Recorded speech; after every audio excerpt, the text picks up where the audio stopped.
Welcome to the Pet Loss Companion. I'm Ken Dolan-Del Vecchio, and I'm here with my friend and co-author and colleague, Nancy Saxton-Lopez. Mhm. And this is a broadcast that we do live on Facebook and YouTube once a week on Thursday evenings at 6 p.m. Eastern. And by the way, if you like the program, it would be helpful if you give a like and perhaps subscribe on YouTube.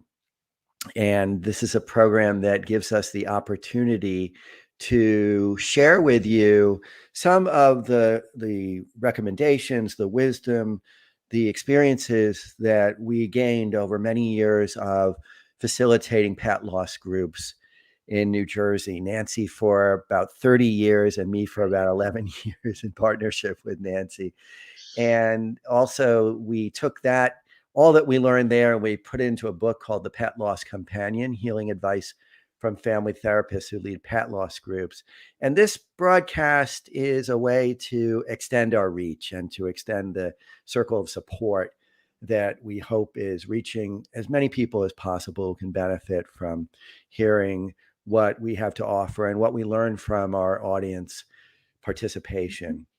So this program, we'd like you to know, is a friend of Dakin Humane Society in Springfield, Massachusetts. Dakin is a 501c3 community-supported animal welfare organization that provides shelter and medical care and spay-neuter services and behavioral rehab for more than 20,000 animals and people every year. Dakin has been around since 1969. It has become one of the most recognized nonprofit organizations in central Massachusetts and a national leader in animal welfare. And you can learn more about Dakin and you can make a donation to support them at dakinhumane.org. That's DAKINHUMANE.org. We would like for you to participate with us as actively as you feel comfortable doing. And so you can communicate with us through chat messages while we're live. And we invite you to send us emails in the interims. And you'll hear that a lot. If you've been with us for any number of weeks, you'll know that we put a lot of stock in the stories and the comments and questions that we get from you and the suggestions that you might have for future topics. So you can reach me at kenddv@gmail.com, and you can reach Nancy at nsaxtonlopez. That's N Saxton Lopez at csmpc.com. And I'll stop there and hand it over to Nancy. Okay, so there was one thing we wanted to do was to acknowledge John, I think, who just Yes. got to us Yeah. today. John sent us a note, and his beloved dog, Loop or Loopy, and sorry, John, if we're not pronouncing that correctly, died on Monday. Yeah. And so we just wanted to send warm wishes and an acknowledgement to John because that loss is so very fresh. Yes, and very, very hard and difficult. And we thank him for reaching out to us. Mhm. We last podcast we talked about how, or the question was, how do we get through this, right? What Well, we do were we asking do? the audience to send Yeah. us your strategies. Like, what are you Mhm. doing? What practices are helping you to move through the holiday time and have as much solace and peace and equanimity as you can possibly have during this time that's so challenging for many people when we're grieving. There obviously is much more intensity around holidays, Yep. but what we found is a lot of these things can be done throughout the year also, Yep. you Yep. know, to help us through the process of our grief. Um, so we got some information from folks, and one of the first ones that came up was journaling. Yeah. Yep. Just writing down your thoughts and feelings, writing down what the loss means to you, writing your pet's life story in some cases, lots of different ways that you can address this. Just also journaling your feelings every Yeah. day. It is important that all the emails we have gotten obviously are those stories.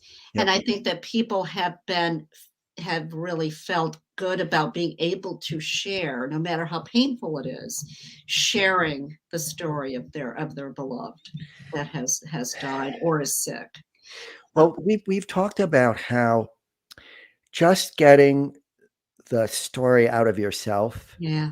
out of your head, can be helpful. Just getting it on paper, whether or not you share it with anybody, it can be helpful because it gives you a different Yep.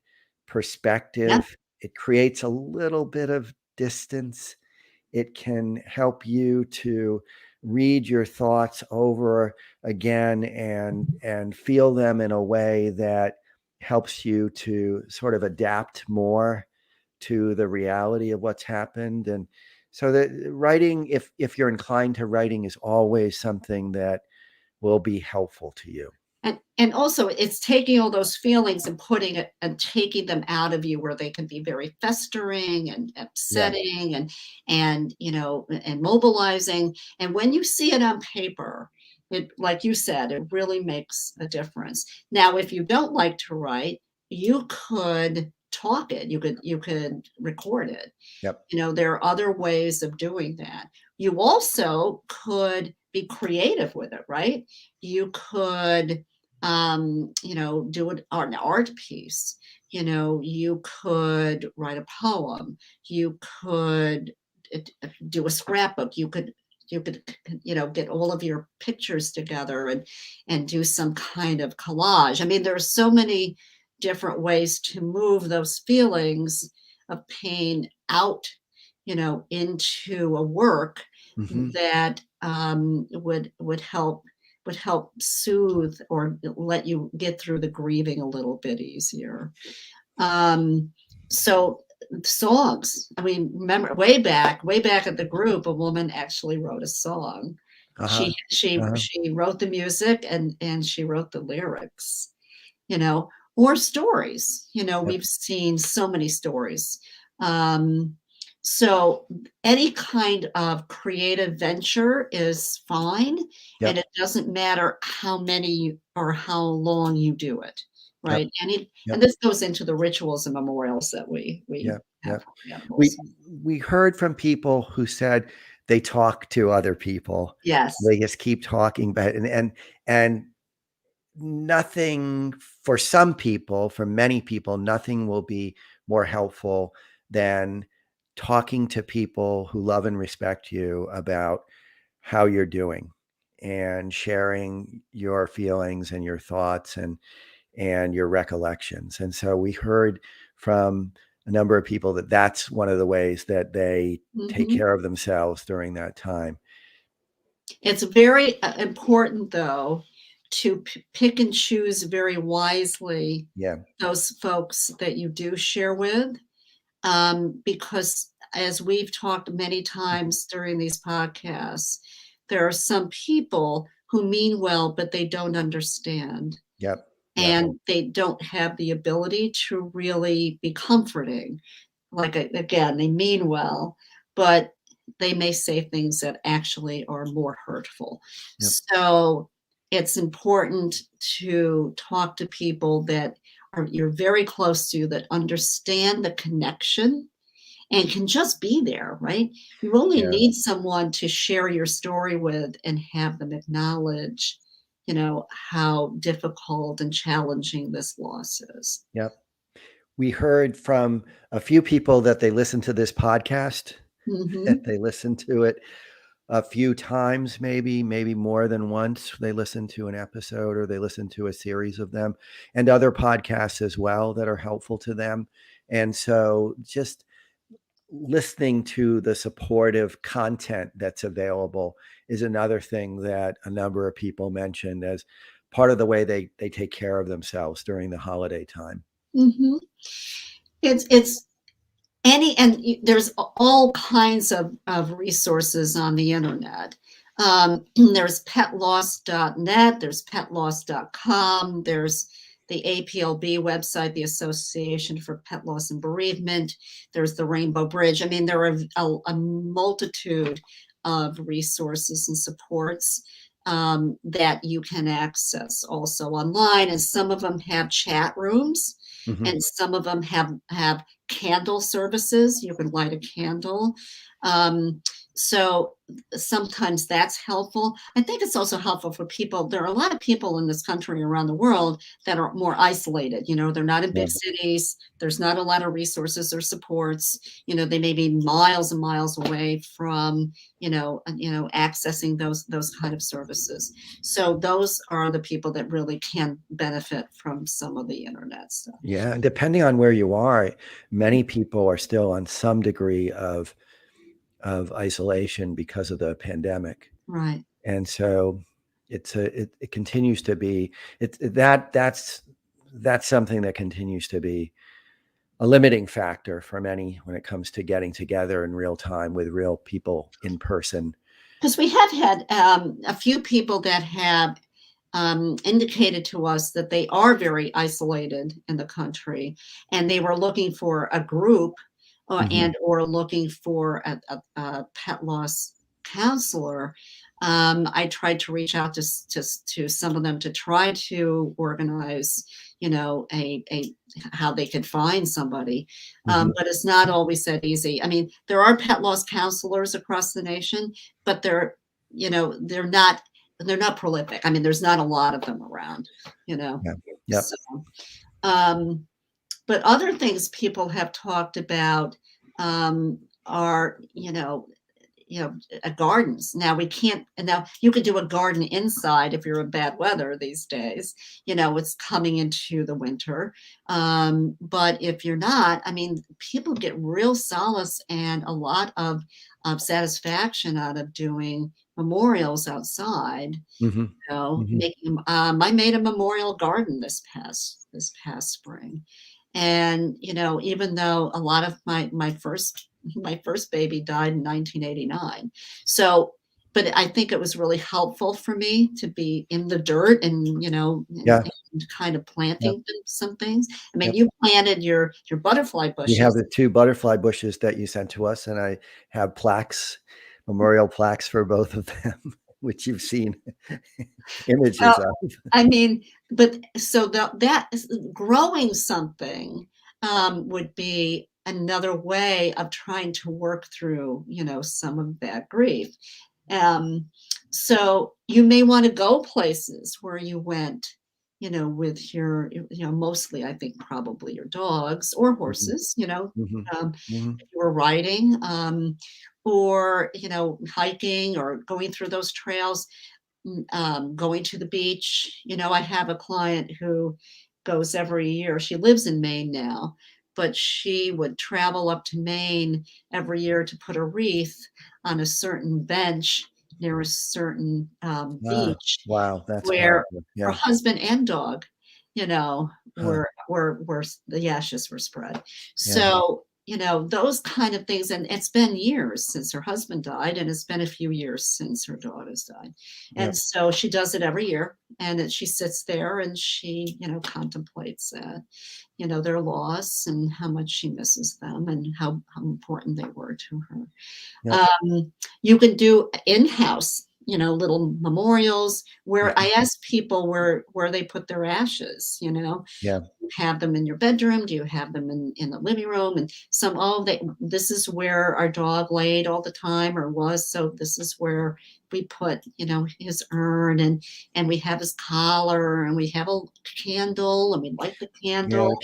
Candle is a really important thing for many people. I mean, I do that with some regularity too. I'll just light, we have these little votive candles, Mhm. and I'll put that in a little holder and light it just in memory of Isabel and Abigail now. And it's very powerful because it symbolizes the light of their spirit, That's the right. light of their existence. And it also is, to me, the flame is powerful because of its ephemeral quality. It's there and then it's not there. And that that's the way to me, that's very symbolic of the way life is, that Yeah. we burn really bright Never light goes and out. then we go somewhere else. Yeah, we go dark here.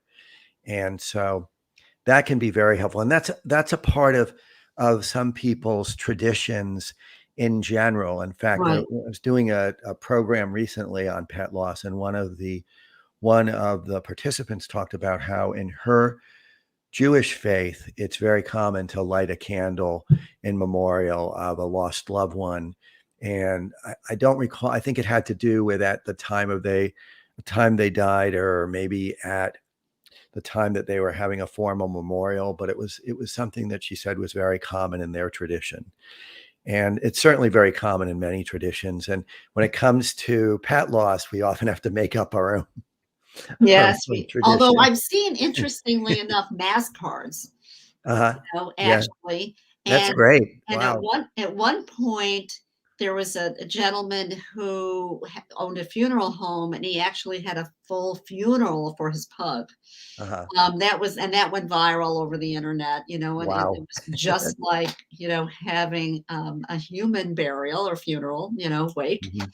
Um, but whatever it takes to move you, through this really difficult emotional time. Some people now, way back, I don't think you were in the group at the time. There was a gentleman who made guitars. That was his Wow, he's a profession. luthier.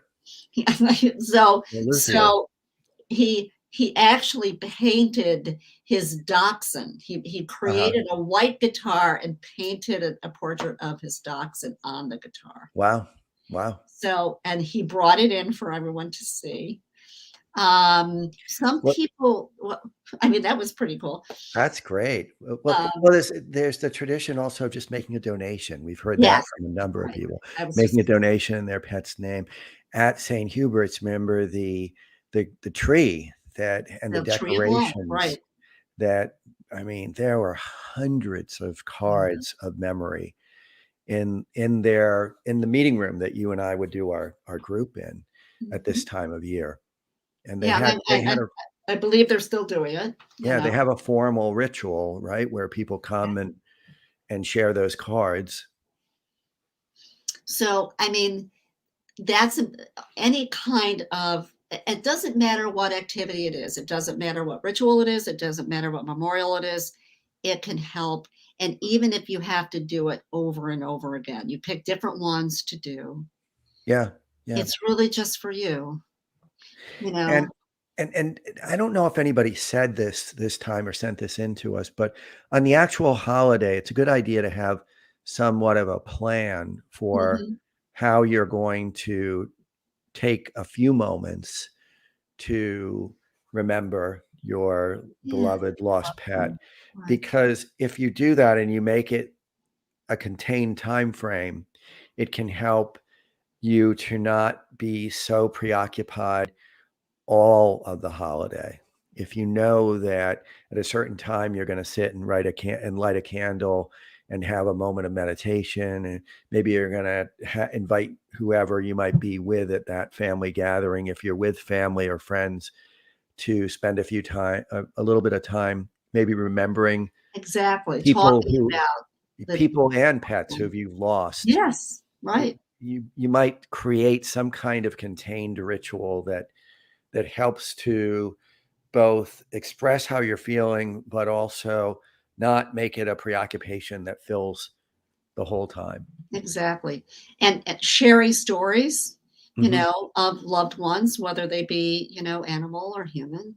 Hmm. I think that that's a really nice thing to do because a year has gone by, and so it's important to acknowledge that maybe it's the first year without Yep. your cat, or it's your first year without your grandmother. I mean, all in all, it's the family that it's grieving in the family ritual. Hmm. So Hmm. um, now, also, sometimes in the holiday, we talked about this a few podcasts ago. You may not want to go. You may not be up to actually celebrating the Yeah. holiday, and that we're talking about Christmas, but this could have been Hanukkah. This could have been, any other, Yeah. holiday, Any kind of holiday right? But celebration. and sometimes I had a woman that I was working with at the group at the end, and she had an emotional support and dog that was actually her assistant's dog, and she was alone with this dog when this dog died, and her friends were very concerned about her, but it was around Christmas, and she said, I'm going to be alone.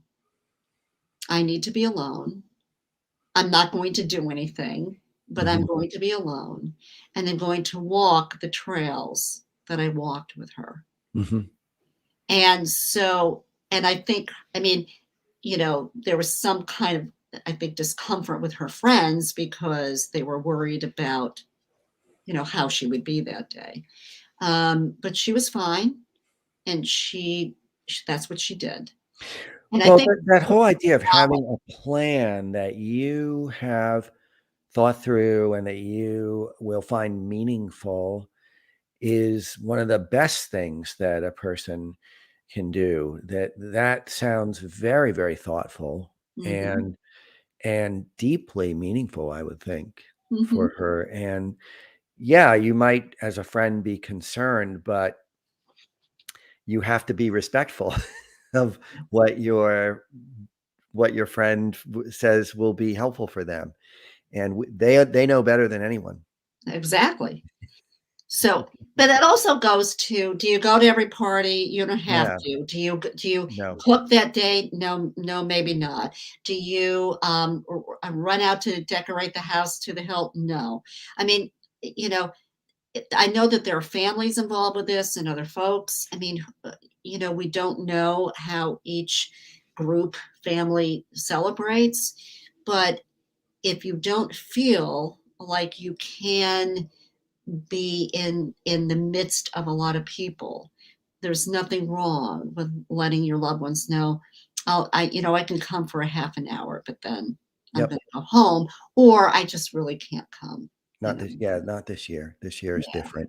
right. Absolutely, and you're not helping a person by trying to drag them into the celebration. You're not helping them. You're trying to make yourself feel better if you do that, but you're probably in no way helping them. You're probably making them feel more stressed at a time when they're just trying to take care of themselves and find their way with this. And that is really the task is to take care of Very yourself so. and to plan out how to do that as best you can and to recognize that there's going to be another day after whatever major holiday There's is. going to be another Christmas. There's going to be Yeah, another, yeah, whatever holiday, New Thanksgiving, or Year's, another holiday. whatever celebration. Right. So, do we want to shift gears and talk a little bit about the communication that we had from Melanie? Because I know Yes, we'll follow I up. have one thing to say, though. Oh, now I have to pull it up. I sent this to you today. I just want to give people a heads up about this article. Okay. Um, I found today, which was really interesting, which was so perfect for our podcast, and we're not going to read it, but it's called "Grieving Our Animal Friends at the Holidays." It's written by an animal communicator, actually, by the name of Nancy Windhart.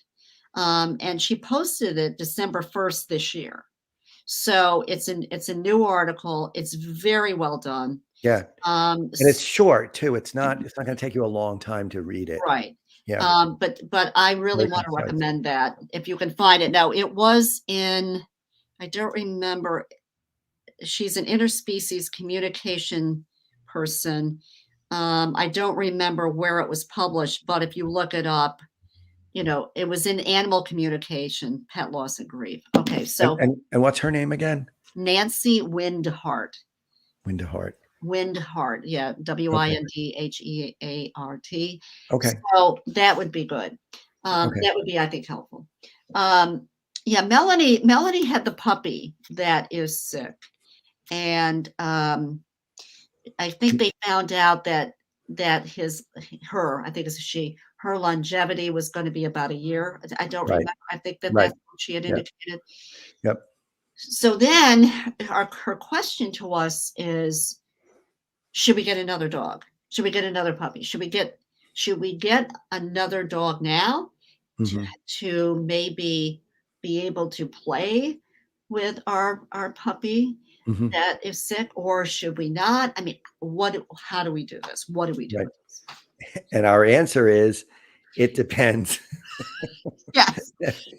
So That's the way I think about it. that's right. Well, the thought is to really first of all to know to understand, and I think they understand what the illness is now, but can that puppy really be active, right? I mean, we Right. don't, you know, the veterinarian would have to be able to tell her, I think, tell Melody and her partner, I think, her um, that you know she would be up to having another dog in the house to play with and hang out with and so forth, or would it be too taxing?